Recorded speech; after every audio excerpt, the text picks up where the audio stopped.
സ്വർണത്തിന്റെ വില എക്കാലത്തെയും ഉയർന്ന നിരക്കിലാണ്. അതുപോലെ തന്നെ ചില ഷെയറുകൾ, നേരത്തെ വാങ്ങിയ ഷെയറുകൾ, അതിന്റെ വില ഏറ്റവും മാക്സിമം എത്തി നിൽക്കുകയാണ്. പണ്ടെപ്പോഴോ മേടിച്ച ഒരു റിയൽ എസ്റ്റേറ്റ്, അതിന്റെ പ്രൈസ് മാക്സിമം എത്തി. എന്ത് ചെയ്യണം? അത് ഹോൾഡ് ചെയ്യണോ, വിൽക്കണോ, വീണ്ടും വാങ്ങണോ കൂടുതൽ? ഇതിനെയാണ് ഇൻവെസ്റ്റേഴ്സ് ഡിലമ അല്ലെങ്കിൽ ഒരു നിക്ഷേപകന്റെ ആശയക്കുഴപ്പം എന്ന് പറയുന്നത്. എന്താണ് ഇതിന്റെ ഒരു സൊല്യൂഷൻ? എന്താണ് ഇതിന്റെ പരിഹാരം?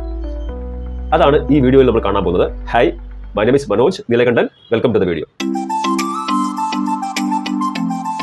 ഏതാനും വർഷങ്ങൾക്ക് മുമ്പ് ഗോൾഡിന് ഏകദേശം ഗ്രാമിന് 1000-2000 രൂപ വില ഉള്ളപ്പോൾ കുറച്ച് ഗോൾഡ് വാങ്ങി വെച്ചു. ഇപ്പോൾ അതിന് 10,000 രൂപ എത്താറായി ഗ്രാമിന് വില.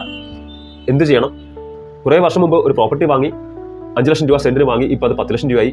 അതെന്ത് ചെയ്യണം? വിൽക്കണോ അതോ ഇനി ഹോൾഡ് ചെയ്യണോ? വർഷങ്ങൾക്ക് മുമ്പ് ഒരു ഷെയർ 1000 രൂപയ്ക്ക് മേടിച്ചു, ഇപ്പോൾ അതിന്റെ വില 10,000 രൂപയായി. എന്ത് ചെയ്യണം? ആ ഷെയർ വിൽക്കണോ, വാങ്ങണോ, ഹോൾഡ് ചെയ്യണോ? ഇതാണ് എപ്പോഴും നമ്മളെ അലട്ടുന്ന ഒരു സംശയം. ഗോൾഡിന്റെ കാര്യത്തിൽ നമുക്ക് വലിയ കൺഫ്യൂഷൻ ഉണ്ടാകാൻ ചാൻസ് ഇല്ല. കാര്യം നമുക്ക് ഗോൾഡ് വളരെ പ്രിയപ്പെട്ട ഒരു അസറ്റാണ്.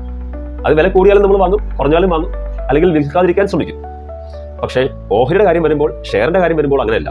വില കൂടുമ്പോൾ വിൽക്കുന്നു, വില കുറയുമ്പോൾ വാങ്ങാൻ ശ്രമിക്കുന്നു. നമ്മളൊരു ട്രേഡറെ പോലെ ബിഹേവ് ചെയ്യുന്നു. എന്താണ് ഇൻവെസ്റ്റിംഗ്, ട്രേഡിംഗ്? ഒരു ട്രേഡർ എപ്പോഴും വില കൂടുമ്പോൾ വിൽക്കുന്നു, കുറയുമ്പോൾ വാങ്ങുന്നു, ലാഭം ഉണ്ടാക്കാൻ ശ്രമിക്കുന്നു. വളരെ റിസ്കി ജോബാണ്. ചില സമയത്ത് ലാഭം കിട്ടിയേക്കാം, ചില സമയത്ത് നഷ്ടമായേക്കാം. പക്ഷേ ഇൻവെസ്റ്റർ ഒരിക്കലും അങ്ങനെ ചിന്തിക്കാൻ പാടില്ല. എന്താണ് അപ്പോൾ ഇതിന്റെ ഒരു സൊല്യൂഷൻ? എപ്പോഴാണ് നമ്മൾ അസറ്റ് വിൽക്കേണ്ടത്, എപ്പോഴാണ് വാങ്ങേണ്ടത്? അതിന്റെ ഉത്തരം ഇതാണ്. എക്സ്പേർട്സ് പറയുന്നതാണ്. Every investment has to be goal based. ഓരോ ഇൻവെസ്റ്റ്മെന്റിലും ഒരു ലക്ഷ്യം ഉണ്ടാവണം. ഉദാഹരണത്തിന്, ഞാൻ ഈ ഷെയറിൽ ഇൻവെസ്റ്റ് ചെയ്തത് എൻ്റെ കുട്ടിയുടെ ഉപരിപഠനത്തിന് വേണ്ടിയാണ്. ഒരു 2 ലക്ഷം രൂപയ്ക്ക് ഷെയർ മേടിക്കുന്നു. ഒരു 5 ഇയേഴ്സിന് ശേഷം എനിക്കൊരു 4 lakhs വേണം. എൻ്റെ കുട്ടിയുടെ ഹയർ എഡ്യൂക്കേഷന് വേണ്ടിയാണ്. അങ്ങനെ ഇൻവെസ്റ്റ് ചെയ്യുക. ആ 5 ഇയേഴ്സ് കഴിഞ്ഞ് 4 lakhs 3.5 5.5 എത്ര വേണേ ആകാം. ആ എമൗണ്ട് അത് ഷെയർ സെല് ചെയ്യുക, ആ എമൗണ്ട് ഫീസ് അടയ്ക്കാൻ ഉപയോഗിക്കുക. അതിന്റെ പർപ്പസ് ഫുൾഫിൽ ആയി. വീണ്ടും ആ ഷെയർ കയറിപ്പോയെങ്കിൽ വീണ്ടും മേടിക്കാം, വേറൊരു പർപ്പസിന് വേണ്ടി മേടിക്കാം. പക്ഷേ അങ്ങനെ ഓരോ പർപ്പസ് ഫുൾഫിൽ ആയി പോയി കഴിഞ്ഞാൽ നമുക്ക് വളരെ സാറ്റിസ്ഫാക്ഷൻ ഉണ്ടാവും. അതാണ് അതിന്റെ കറക്റ്റ് രീതി. വീട് വെക്കാൻ വേണ്ടി ഒരു ഇൻവെസ്റ്റ്മെന്റ് ചെയ്തു. ഇത്ര വർഷത്തിന് ശേഷം ആ വീട് വെക്കാൻ പ്ലാൻ ചെയ്യുന്നു.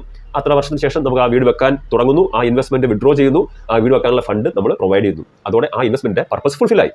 അങ്ങനെ ഓരോ ഇൻവെസ്റ്റ്മെന്റിനും ഒരു ലക്ഷ്യമുണ്ടെങ്കിൽ ആ ലക്ഷ്യം എത്തിക്കഴിയുമ്പോൾ ആ ഇൻവെസ്റ്റ്മെന്റിന്റെ പർപ്പസ് ഫുൾഫിലായി, ആ ലക്ഷ്യം പൂർത്തിയായി.